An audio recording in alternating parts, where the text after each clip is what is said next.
Hello class, welcome to this lesson. Okay, there you go. This lesson on the stage number 4, Solution to Quadratic Equations. And the lesson's title is Solution to Quadratic Equations using the general quadratic formula that probably most of you know by now. This is going to be a short lesson. So first, some context. In mathematics, sorry about that. In mathematics, two expressions can look different and yet be the same, right? We understand this very well by now, or we should understand this idea very well. This expression on the left looks different than this expression on the right, and nevertheless they are the same, right? You must agree on this, and the same for this one, right? This on the left is the same as this on the right. So basically in mathematics, two expressions can look different and nevertheless be exactly the same, identical to one another. So you have no reason to say that because two things look different, two expressions, that's what I mean, they necessarily have to be different. Okay, we need to understand that, and I'm going to tell you why this is important in a moment to understand this concept very well. Let me make a pause, guys, because I need to cough. Okay, thank you so much. Okay, so I think that I hope that that idea is understood very well. It's not a difficult idea to grasp. So what's up with the general formula? The solutions to a general quadratic equation of the form ax squared plus bx plus c equals 0 is given. Well, are given. We're talking about solutions. Remember that every single quadratic equation has two solutions. And so I should have written R in here. So they are given by the general quadratic formula, or also known as just the general formula, which is this, right? X equals minus b plus minus the square root of b squared minus 4ac, all on top of 2a, all divided over 2a. So that's it, guys. This is the one, this is the general formula that will give you the solutions, the two solutions to this equation very quickly and in all circumstances. That's why it's known as general. General, like it can be applied in any case for any quadratic formula, no exceptions whatsoever. If you remember with the technique of factorization, this technique was not possible every now and then, right? But no, this method is completely general, and it's universal. That's what I'm trying to say. Okay, you need to understand another thing, guys. Here, how do I erase it here? Never mind. You need to understand this. In order to apply this formula, guys, you need to have the coefficients a, b, and c, right? This is the coefficient of the quadratic term. This is the coefficient of the linear term, and this is the coefficient of the constant term. Okay, like this. And you need to be aware of the following. In order to locate the coefficients first, you need to arrange the quadratic equation into this exact shape. Quadratic term, linear term, constant term equals 0. In that exact order, in this exact form, so that you can locate a, b, and c, and therefore you can apply the general quadratic formula. And where does this formula come from? I'm gonna tell you just very briefly, guys. I'm not gonna do the whole process because it would take me a very long time and it's just not necessary at this point. In next semester I will complete this process, but let me tell you what this where this formula comes from uh, in about 5 or 6 steps. So this is the quadratic equation that we need to solve, right? Ax squared plus bx plus c equals 0. A, b, and c are coefficients, that is they are numbers that you know, And what we want to do is isolate x. That's what we want to do. That's what we understand by solving an equation, right? Okay, what do we do? This is the thing I want you to understand in this lesson. The most important thing for you to understand is that the general formula, the general quadratic formula is nothing but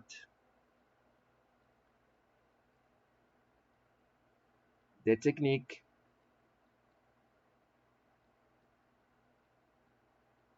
of completing the perfect square trinomial. Okay, that's it, guys. This is where this formula comes from completing the perfect square trinomial using this equation. Okay, this general equation in which we really don't know a, b, and c. We are leaving a, b, and c in terms of, let's say, variables. We know they are coefficients, right? But if I just tell you, suppose that I give you this equation, how can you solve this equation if you don't know yet a, b, and c? What you do is you perform the technique of completing the perfect square trinomial, and by doing this, you will find the general formula. If you don't believe me, here it goes. So I'm going to write down the equation. Okay, and remember, how do we start this technique? Completing the perfect square trinomial. We gotta make sure that the coefficient of the quadratic term is 1. We don't want a. We want this to be just x squared. And how did we achieve that? By dividing both sides of the equation over a. This is what we do first, right? After I do this, I'm gonna be getting x squared for my first term, and then plus b over a times x plus c over a equals 0, right? Make sure of what I'm saying. Okay, and then what is the next step in this technique of completing the perfect square trinomial? Have the constant term, and basically you want to have it on the other side, right? On the right side, like so. What is the next step? Take this coefficient, the coefficient of the linear term, divided by 2, which I'm going to do over here. I'm going to put b over a. I'm going to divide it by 2, which is the same as dividing over 2 over 1, right? And if I perform this division by the rule of the sandwich, we get b over 2a, right? So dividing this over 2 gives me this. Okay, very good. And then I'm going to square this number, right? I need to square this number. There you go. And I'm not going to square it. I'm just going to keep it like this. I'm going to keep it express. This is the square. All of this is the square of half of this, which is the number that we need to add in both sides, right? So that's the number I'm going to be adding. X plus b over a times x plus this number, b over 2a to the square equals b over 2a to the square minus c over a. Perfect. And then, what is this? This is a perfect square trinomial. And what is the binomial? It's this. Sorry. Oh, it's not this thing. How do I erase in here?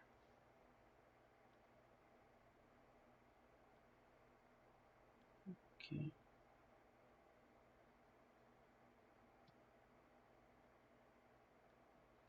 Okay, what is the binomial? It's gonna be x plus b over 2a to the square. This is gonna be the binomial whose square is all of this. That's gonna be equal to all of this.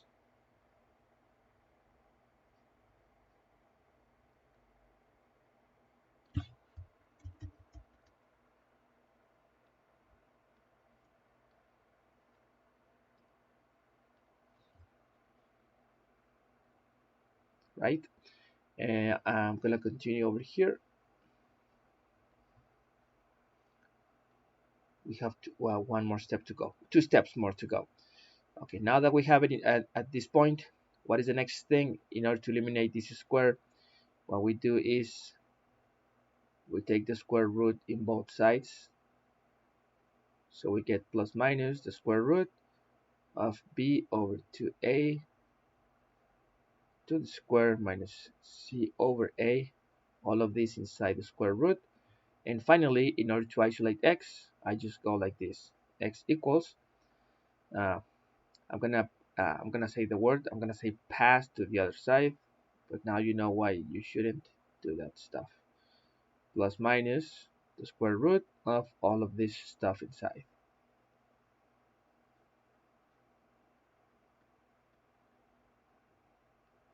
There you go. Okay, so look at this, guys. Look at this. I want you to take a very good look at this. What have we achieved? If you notice, on the left side of this equation, there is only the x, and on the right side of this equation, there is no x. In all of this, there is no x. You see, so what have we accomplished? We have isolated the x variable, which for all intents and purposes means that we have solved the equation. That's it. And even this is the other crucial point, guys. Even though this doesn't, if you observe this right part, it doesn't look like the general formula, right? Remember, the general formula looks like this: x equals minus b plus minus the square root of b squared minus 4ac over 2a, right? So take a look at this general quadratic formula, the one that you know, the one that you have been memorizing since junior high, and take a look at this one that I just arrived at. You see, they look different, but they are in fact the same. How can you go from this one to this one? All you do is some algebraical manipulation. It takes you about 5, 6, or 7 steps in order to shape all of this in the right to look exactly like this. But I need you to understand they are the same thing, guys. In fact, if you observe here, guys, we have minus b over 2a. Can you see this term? And this is the same first term that you get when you go like this, minus b over 2a. You see? It's the same. You see? You have the plus and minus, plus minus. You have a square root of something. You have the square root of something. So, okay.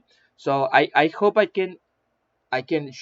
hope I have shown you that this is in fact the same. It's the same.